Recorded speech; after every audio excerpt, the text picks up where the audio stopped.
been talking about some very challenging geopolitical news until this moment that's kind of clouded this whole story, which to Kaylee's point would have been our screaming lead on any other day here. So what's got your view this evening, or are you resigned to a runoff on the Republican side? I do think it's going to be a runoff on the Republican side, but what's really surprising to me, you mentioned not just the Cornyn, how far he's fallen from coming just very short of being the Senate Majority Leader just a little over a year ago, is that this really comes down to style more than politics. When you look at sort of the ideology, John Cornyn still votes with Trump. Almost his ads are emphasizing he votes with him. Right? Right, exactly.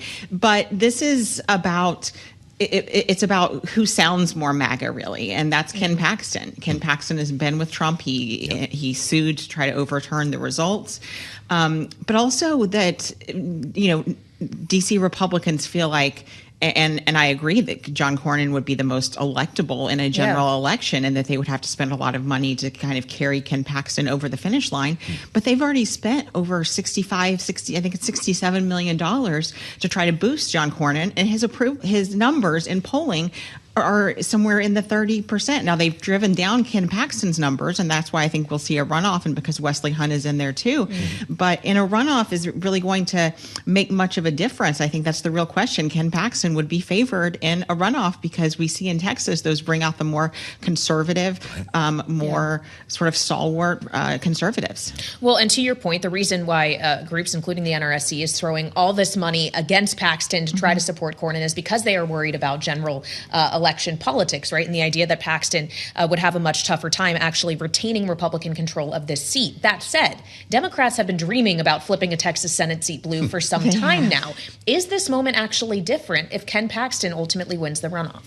I think it depends on what happens on the Democratic side as well. Okay, so Tallarico or Crockett? Which one has the better chance against him? I think it's Tallarico, and that's what national Republicans think too. They sort of trolled Jasmine Crockett almost into this race, putting out polls showing that she would win a primary. But Tallarico has the better ground game on Election Day. He's had more money. He's also spent more money on sort of traditional methods. But we're seeing historic numbers of Democratic primary turnout that might actually even exceed Republican turnout when all of the numbers are in, which would just be record-breaking. And so that tells me that there's quite a bit of enthusiasm for Democrats on the ground. Now, I agree. They have not won Democrats have not won a statewide election in Texas since 1994, and they haven't won a Senate seat since 1988. And so I've been doing this for almost 20 years, and I've been hearing for that entire time that this is the year Texas is going to turn blue. It's sort of like Lucy in the football. Every time they hold it out there, and then they fall just short, just like Beto O'Rourke fell just short in 2018. But they've also flipped a state Senate seat recently in Fort Worth that was a heavy Trump seat.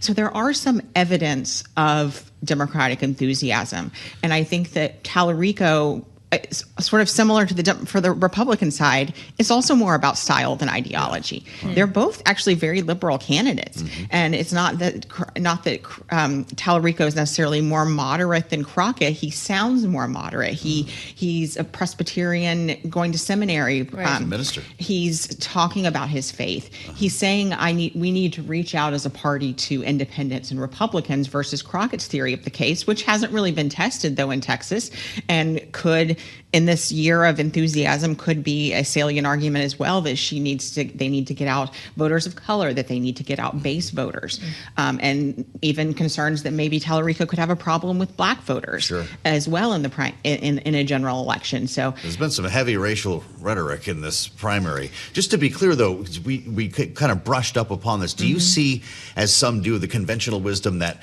Crockett would be more of a force in a primary, but Tallarico would be more of a force in the general? So in other words, Democrats might need to be careful what they ask for tonight. In a state like Texas, you've got to win over Republicans and independents. That's just the way that the math is.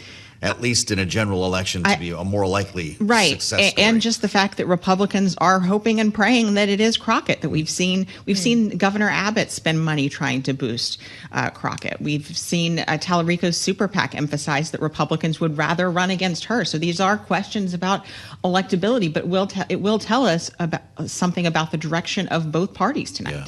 And finally, Jessica, on North Carolina, which also is holding a primary today. The primary itself isn't interesting. We know basically for certain it's Michael Whatley up against the former governor, Roy Cooper. What about those two up against each other in a general election? Is it too early to consider whether or not we're going to see the flipping of Senator Tillis' seat? Well, early polling certainly shows that it's Roy Cooper, the former governor, who has a slight advantage there. Voters just don't know Whatley yet. He's the former state party chairman, former RNC chairman, but voters don't know him in the state versus they've elected Roy Cooper twice.